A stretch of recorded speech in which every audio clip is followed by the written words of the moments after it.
For centuries, the Byzantine Empire had stood as one of the most powerful civilizations on earth. Its armies were feared. Its walls were considered impossible to breach. Its emperors believed no power in the East could challenge them. But in the year 1071, one battle changed everything. One sultan, one army, one victory, forever altered the history of the Middle East and Europe. His name was Alp Arslan. By the 11th century, a new power was rising from the vast steppes of Central Asia. The Seljuk Turks. Fast, disciplined, fearless. Their cavalry moved like the wind. Their horse archers struck from impossible distances. City after city fell under their control. Soon, their armies reached the borders of the Byzantine Empire. War was no longer a possibility. It had become inevitable. Alp Arslan was not raised inside luxury. He was raised for war. From childhood, he mastered the bow, the sword, and the art of commanding men.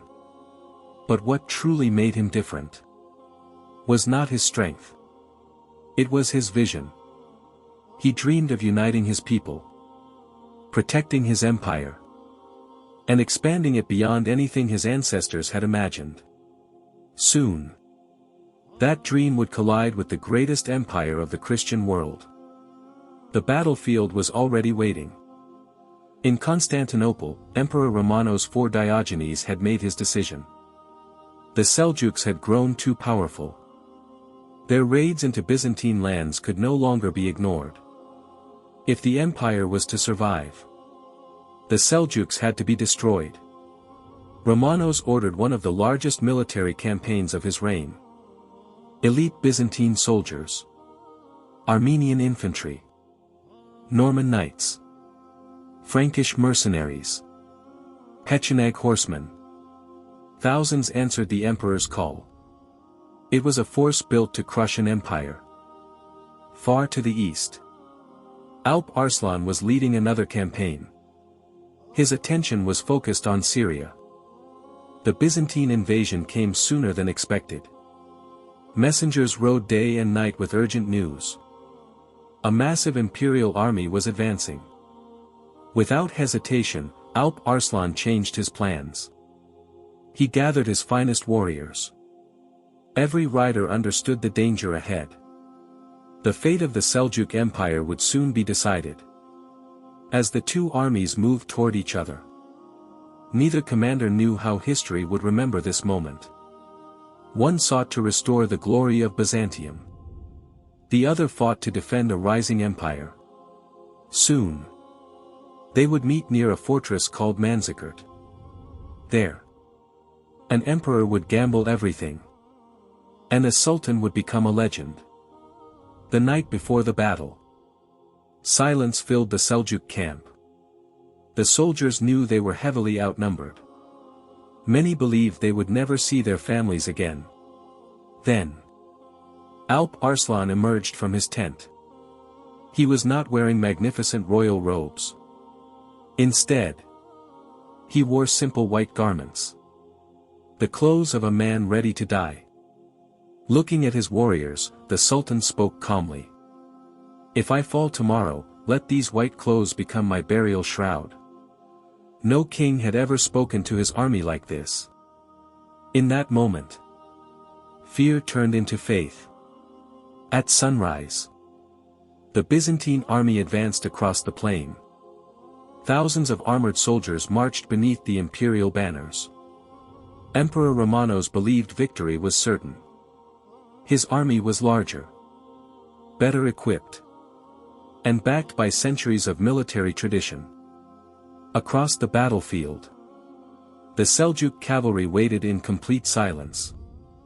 Alp Arslan had no intention of fighting on Byzantine terms. He had prepared a different strategy. The battle began.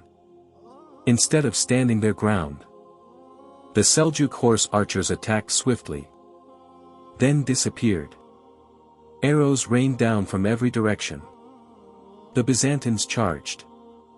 But every time they advanced, the enemy seemed to vanish. It looked like panic. It looked like retreat. But it was neither. Alp Arslan was drawing the emperor deeper into his trap. By the time Romanos realized what was happening, it was already too late. Hour after hour, the Byzantine army continued its advance. The Seljuk horse archers never stopped attacking. They appeared, released a deadly storm of arrows, then disappeared into the distance. Frustration spread through the imperial ranks. The soldiers believed the enemy was breaking. But every mile they marched carried them farther from safety. Without realizing it, the Byzantine army was slowly falling apart. As evening approached, Romanos gave the order to withdraw. But the command never reached every division. Some soldiers marched forward. Others turned back. Confusion spread across the battlefield. It was the moment Alp Arslan had been waiting for. He raised his sword. Thousands of Seljuk cavalry charged from every direction. The trap was complete. The Byzantine lines collapsed. Panic replaced discipline. Thousands fled across the battlefield. Others fought to the very end. Emperor Romanos refused to escape.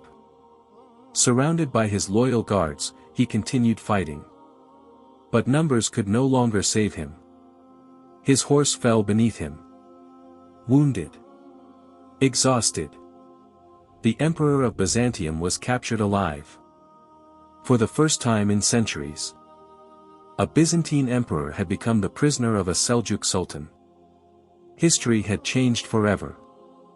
The morning after the battle, the captured Emperor Romanos IV Diogenes was brought before Sultan Alp Arslan. Only a day earlier, one commanded the greatest empire in the Christian world. The other led a rising power from the east.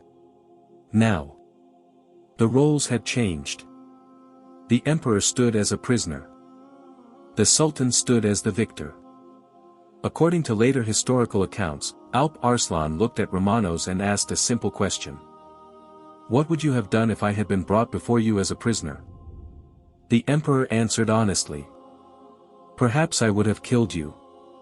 Or paraded you through Constantinople." Alp Arslan paused. Then gave an answer that surprised everyone. "My punishment is far lighter. I forgive you."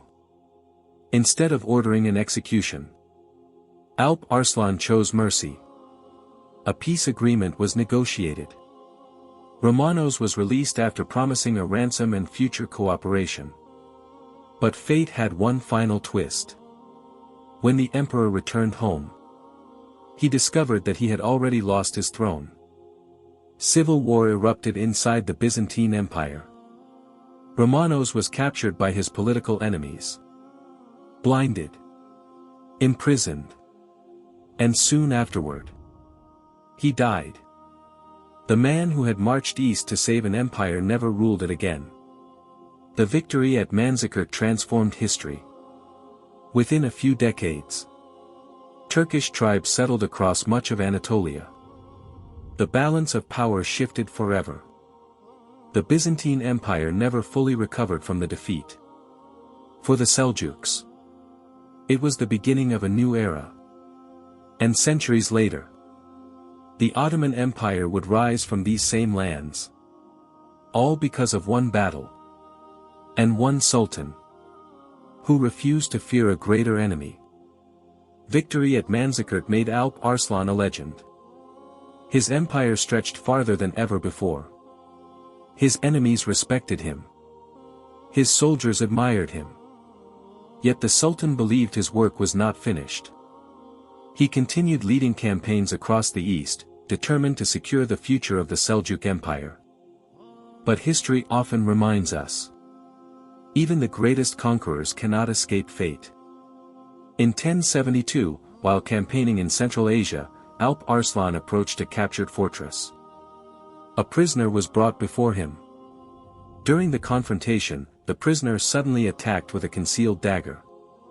Despite the efforts of his guards, the Sultan was fatally wounded. A ruler who had survived countless battles lost his life in a single unexpected moment. Alp Arslan ruled for only a few years. But his victory at Manzikert reshaped history. It opened the door for Turkish settlement in Anatolia. It weakened one of the world's greatest empires. And it helped shape the political landscape of the Middle East for centuries to come.